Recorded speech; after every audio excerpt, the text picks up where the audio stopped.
January 19th. Genesis 37:1 through Genesis 38:30. Now Jacob dwelt in the land where his father was a stranger, in the land of Canaan. This is the history of Jacob.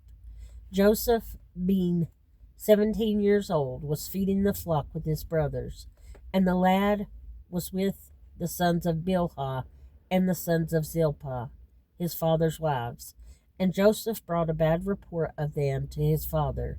Now Israel loved Joseph more than all his children, because he was the son of his old age. Also he made him a tunic of many colors.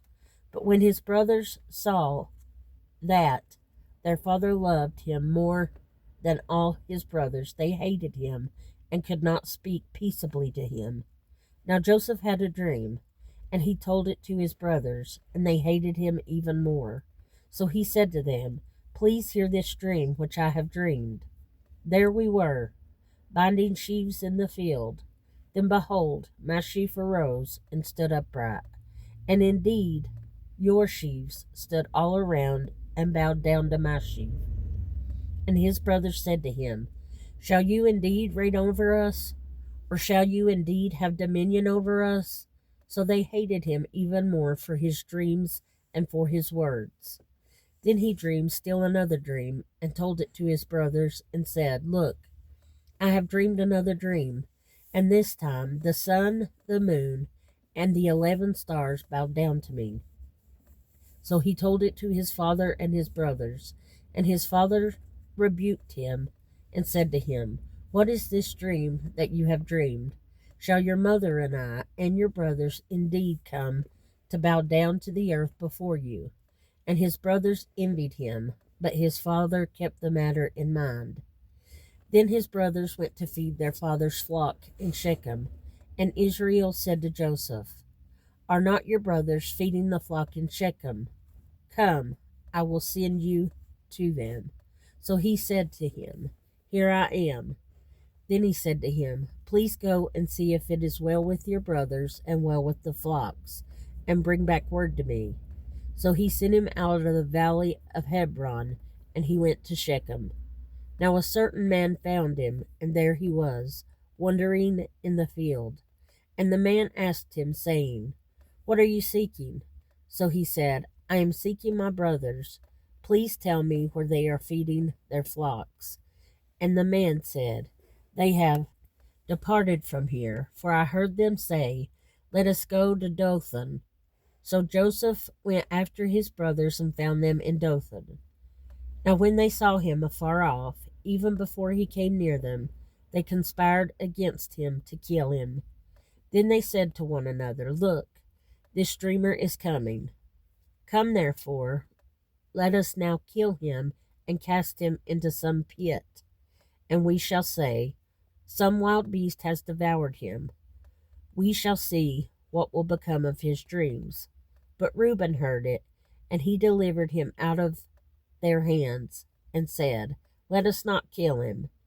And Reuben said to them, "Shed no blood, but cast him into the pit which is in the wilderness, and do not lay a hand on him, that he might deliver him out of their hands, and bring him back to his father." So it came to pass, when Joseph had come to his brothers, that they stripped Joseph of his tunic, the tunic of many colors that was on him.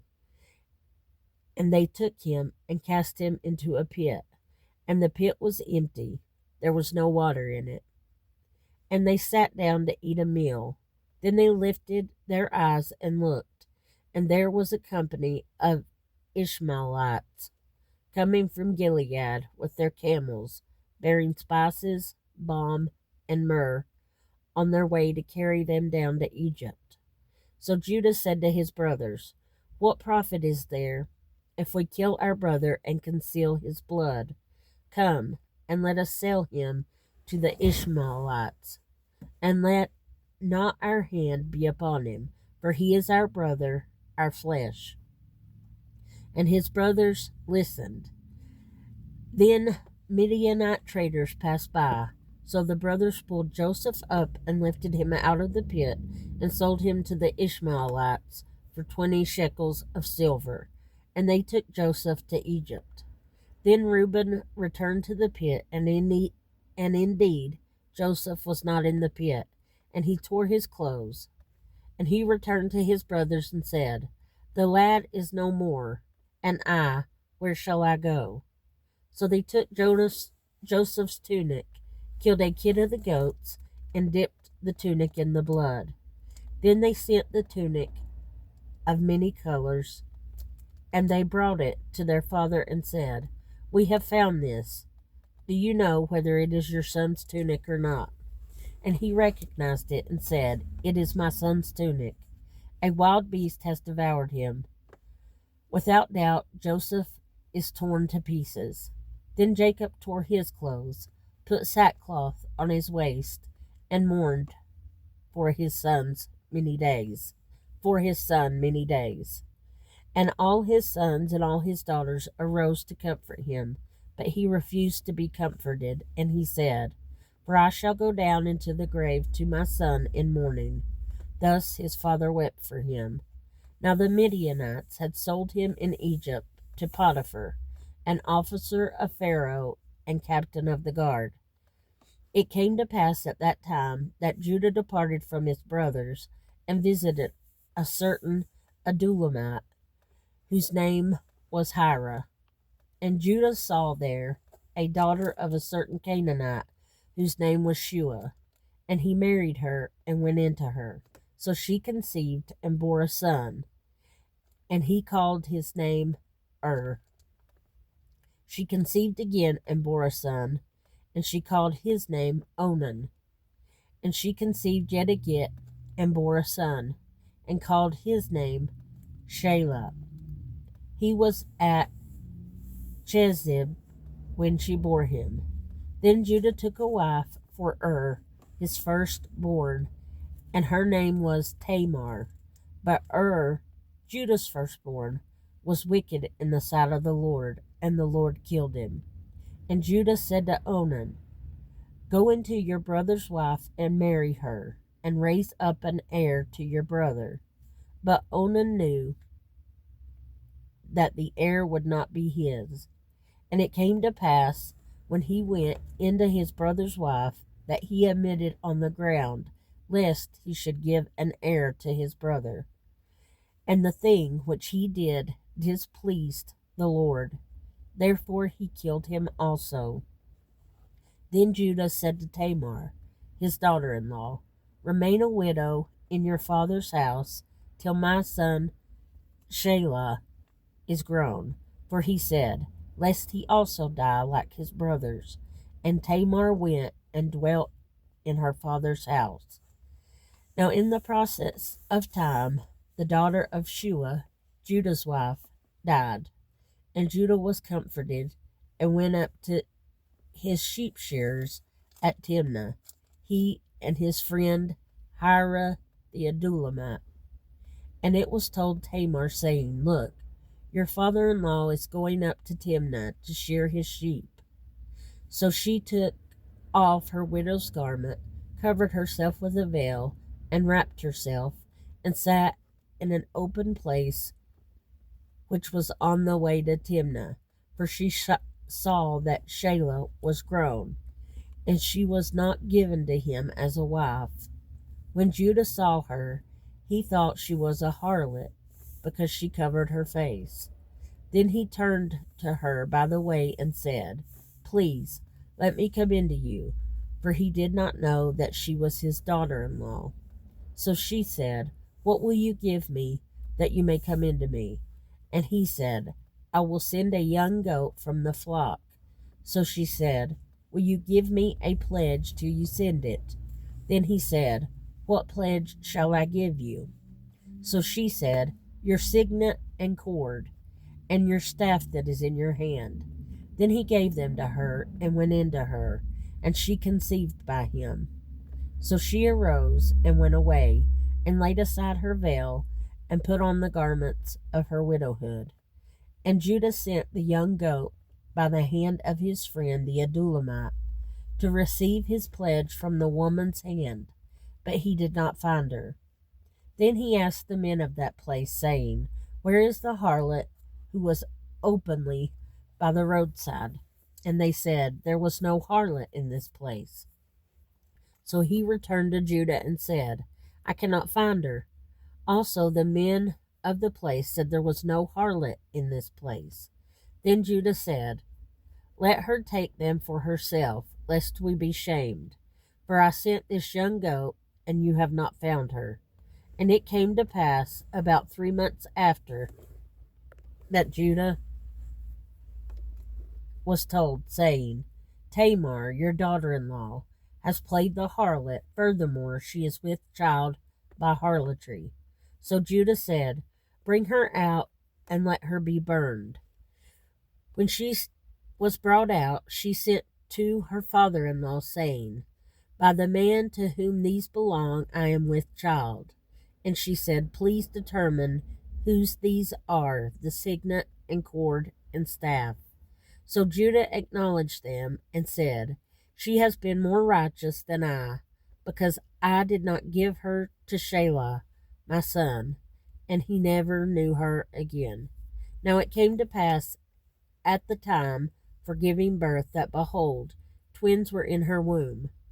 And so it was, when she was giving birth, that the one put out his hand, and the midwife took a scarlet thread and bound it on his hand, saying, "This one came out first." Then it happened, as he drew back his hand, that his brother came out unexpectedly. And she said, "How did you break through? This breach be upon you." Therefore his name was called Perez. Afterward his brother came out, who had the scarlet thread on his hand, and his name was called Zerah. Psalm 9:11-20. Sing praises to the Lord, who dwells in Zion. Declare his deeds among the people. When he avenges blood, he remembers them. He does not forget the cry of the humble. Have mercy on me, O Lord. Consider my trouble from those who hate me. You who lift me up from the gates of death, that I may tell of all your praise. In the gates of the daughters of Zion, I will rejoice in your salvation. The nations have sunk down in the pit which they made, in the net which they hid. Their own foot is caught. The Lord is known by the judgment he executes. The wicked is snared in the work of his own hands. Meditation, Selah. The wicked shall be turned into hell, and all the nations that forget God. For the needy shall not always be forgotten. The expectation of the poor shall not perish forever. Arise, O Lord. Do not let man prevail. Let the nations be judged in your sight. Put them in fear, O Lord, that the nations may know themselves to be but men. Selah. Proverbs 3:31-35. Do not envy the oppressor, and choose none of his ways. For the perverse person is an abomination to the Lord, but his secret counsel is with the upright. The curse of the Lord is upon the house of the wicked, but he blesses the home of the just. Surely he scorns the scornful, but gives grace to the humble. The wise shall inherit glory, but shame shall be the legacy of fools. Matthew 13:1-30. On the same day Jesus went out of the house and sat by the sea, and great multitudes were gathered together to him, so that he got into a boat and sat, and the whole multitude stood on the shore. Then he spoke many things to them in parables, saying, Behold, a sower went out to sow, and as he sowed, some seed fell by the wayside, and the birds came and devoured them. Some fell on stony places where they did not have much earth, and they immediately sprang up because they had no depth of earth. But when the sun was up, they were scorched, and because they had no root, they withered away. And some fell among thorns, and the thorns sprang up and choked them. But others fell on good ground and yielded a crop, some 100-fold, some 60, some 30. He who has ears to hear, let him hear. And the disciples came and said to him, Why do you speak to them in parables? He answered and said to them, Because it has been given to you to know the mysteries of the kingdom of heaven, but to them it has not been given. For whoever has, to him more will be given, and he will have abundance. But whoever does not have, even what he has will be taken away from him. Therefore I speak to them in parables, because seeing they do not see, and hearing they do not hear, nor do they understand. And in them the prophecy of Isaiah is fulfilled, which says, Hearing you will hear, and shall not understand, and seeing you will see, and not perceive. For the hearts of this people have grown dull. Their ears are hard of hearing, and their eyes they have closed, lest they should see with their eyes, and hear with their ears, lest they should understand with their hearts, and turn, so that I should heal them. But blessed are your eyes, for they see, and your ears, for they hear. For assuredly I say to you that many prophets and righteous men desired to see what you see, and did not see it, and to hear what you hear, and did not hear it. Therefore, hear the parable of the sower. When anyone hears the word of the kingdom, and does not understand it, then the wicked one comes and snatches away what was sown in his heart. This is he who received the seed by the wayside. But he who received the seed on stony places, this is he who hears the word and immediately receives it with joy. Yet he has no root in himself, but endures only for a while. For when tribulation or persecution arises because of the word, immediately he stumbles. Now he who received the seed among the thorns is he who hears the word, and the cares of this world and the deceitfulness of riches choke the word, and he becomes unfruitful. But he who receives seed on the good ground is he who hears the word and understands it, who indeed bears fruit and produces, some 100-fold, some 60, some 30. Another parable he put forth to them, saying, The kingdom of heaven is like a man who sowed good seed in his field. But while men slept, the enemy came and sowed tares among the wheat, and went his way. But when the grain had sprouted and produced a crop, then the tares also appeared. So the servants of the owner came and said to him, Sir, did you not sow good seed in your field? How then does it have tares? He said to them, An enemy has done this. The servants said to him, Do you want us then to go and gather them up? But he said, No, lest while you gather up the tares, you also uproot the wheat with them. Let both grow together until the harvest. And the reapers, and at that time of harvest I will say to the reapers, First gather the tares and bind them in bundles to burn them, but gather the wheat into my barn.